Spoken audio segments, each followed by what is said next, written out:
Okay, so ayun, magandang araw mga boss. May ginagawa tayo dito ngayon na ano. Ito, amplifier DB audio ito. So, yan, model niya AB802 with Bluetooth na po itong model na to. So, ayan, bali sira niya. Nagpalit tayo dito ng ano, 4 na output transistor, tag 2 pares yung nasira. Bali isang channel lang ang sira. So itong channel na to, dito siya, ayan, nagpalit tayo ng resistor. So kasi balik in-repair pala to nung may-ari. Iba yung kinabit niyang value ng resistor kaya hindi gumana. Ayan. So ngayon iba yung kulay, parehas lang naman same value. So magkaiba lang ng tolerance. So ito, nagpalitin tayo ng dalawang bagong 0.25 ohms 5 watts. So yung dalawa okay pa naman. So ayan, ito okay naman.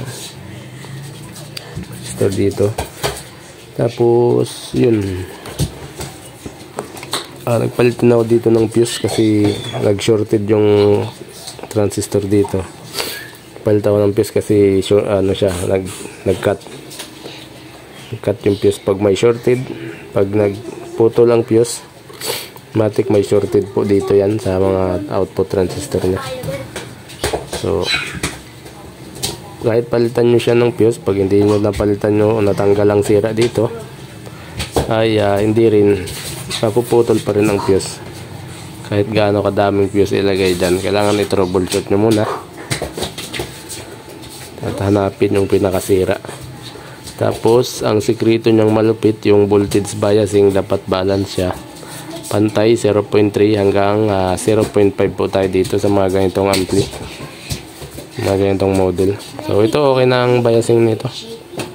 So for install na lang, at yung ano niya dito, preamp may sira pa, selector.